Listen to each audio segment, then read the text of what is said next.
If you look at that handshake, he's the one that's initiating his body, and he offers his hand more palm up, more in supplication. Usually he offers it palm down to be on top.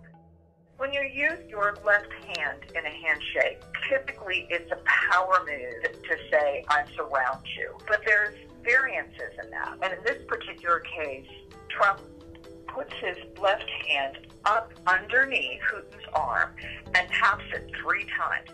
3 actually have a strong symbolic reference in nonverbal communication, and typically it means a true feeling or a true emotion. It means, I support you. I really support you. Trump has a standard seating position where he has his legs spread apart with his hands clasped and pointed between his legs. That's all about manliness. Typically, Trump's legs are slightly further apart. So in this case, they're not quite as far apart. His slouch is a little bit more pronounced.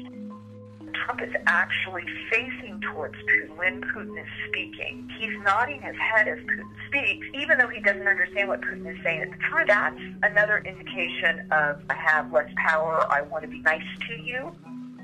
Trump likes to pull the hand towards him. In this case, the handshake clasp is actually more towards Putin. Putin has his left arm bent as a shield over his heart when he shakes hands. And Trump has his left hand over his pelvis. That's also protection. There was a couple of moments when they looked very similar, as if they were matching in urine, or at least as if Trump was matching in urine.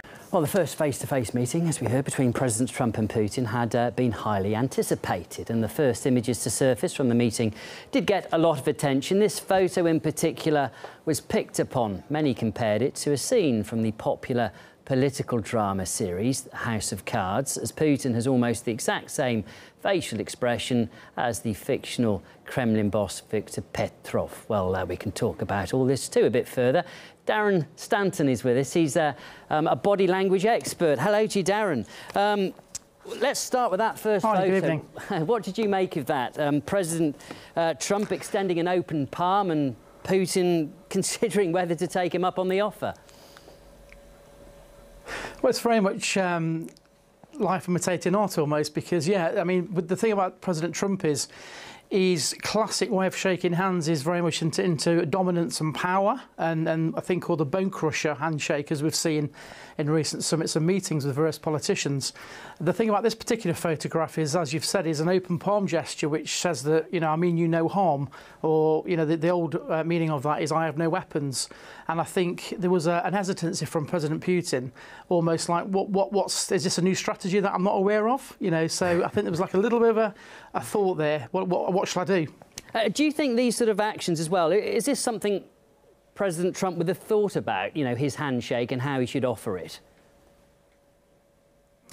I think at the end of the day, you know, earlier on your previous guest was mentioning about this kind of mutual respect that the two men have for each other, and I think in recent meetings we have seen, you know, this bone crusher sort of handshake with Mr. Trudeau and various other world leaders. So I think because the handshake from President Trump has received so much world attention, maybe on this occasion, you know, President Trump has got mutual respect for President Putin, and it's just about getting on with the job and kind of building that deep rapport.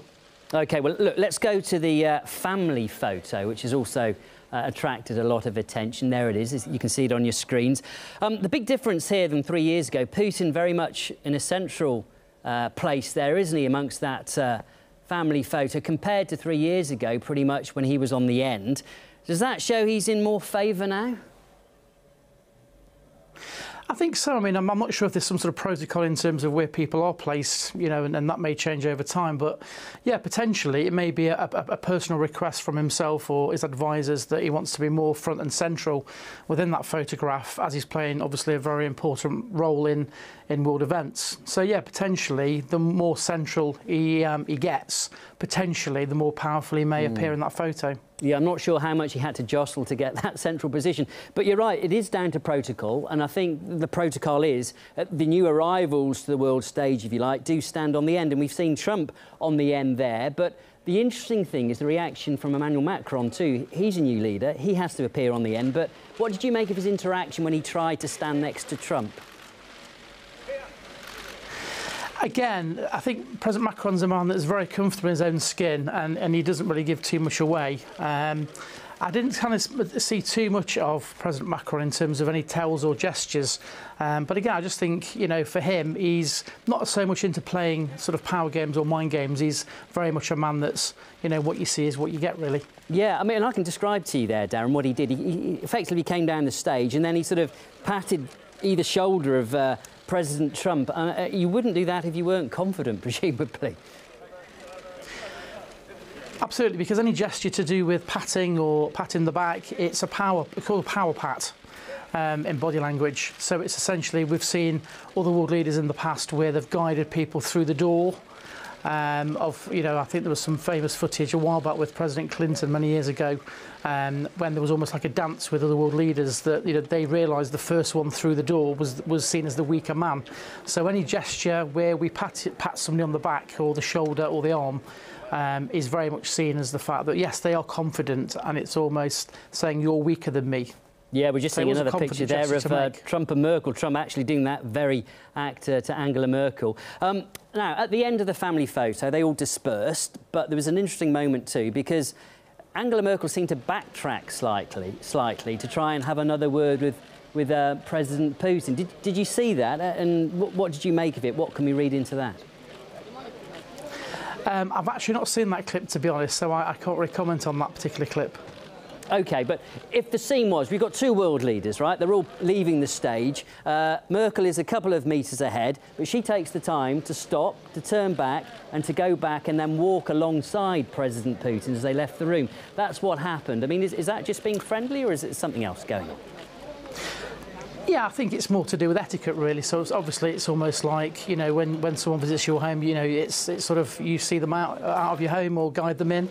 So maybe that was just potentially to make him feel welcome, and also just out of social etiquette. I think that's probably what that gesture was all about. Is there anything else that caught your eye today, Darren? It's fascinating, isn't it, talking about people's body language and what it might mean? It is. I mean, there was Absolutely. There was an interesting interaction between President Putin and Trump. I think they were sat around a table, and again, they shake hands, but this time we noticed President Trump sort of pat President Putin under the arm, which was quite an odd gesture, but that, again, is a power gesture to almost say that, you know, we're here, but I'm still the powerful man. You know, I'm still the head honcho, so to speak. So I think, you know, although I think the two men have got mutual respect for each other, you know, I think this little, what we call leakage, these little leakage gestures that I see between the two men, especially from President Trump, that he still wants to be seen as very much the, you know, the top man. And also, I saw some footage where both men obviously sat side by side.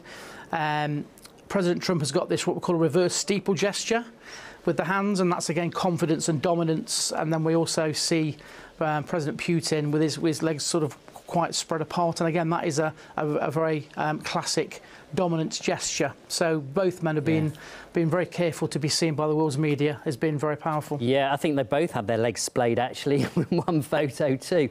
Battle of the legs. OK, Darren, pleasure to talk to you. We'll leave it there. Darren Stanton, body language expert. Thank you very much. Good evening. Thank you.